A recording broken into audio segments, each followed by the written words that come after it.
came out here this afternoon and set up our bush runner stove. Buried it in the sand by the creek right here.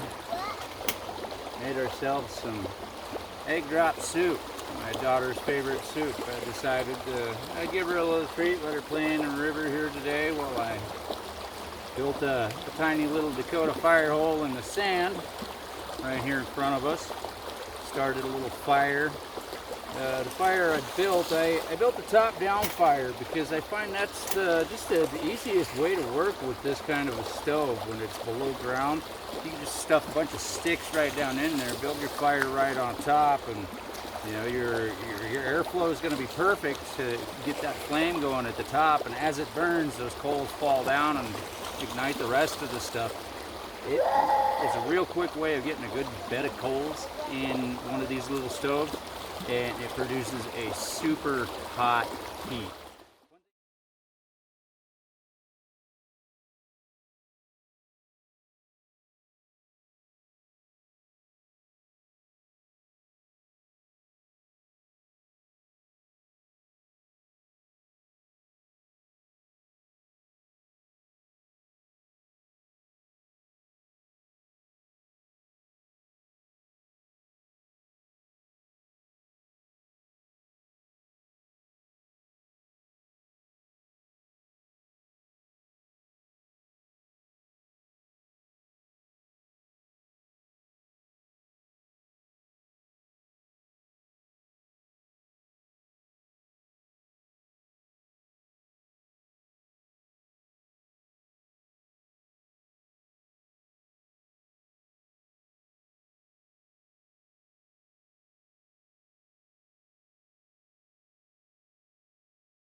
And look at that, Ariel, our fire is out. The fire pit is buried, and you can't even tell we had a fire there.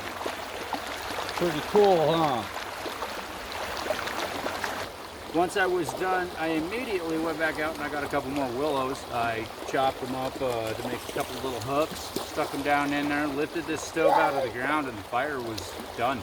It was buried in the sand. I pushed a little bit more sand over the hole that I previously dug to put this in, and you can't tell that we had a fire here. It was a great little time. I made a delicious little dinner, and I had a great time with my daughter.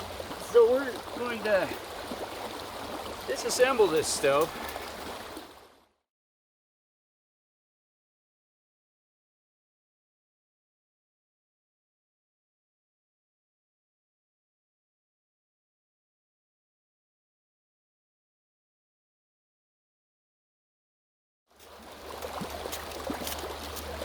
All in all, this is a great little kit for any kind of outdoor cooking you want to do, literally anywhere.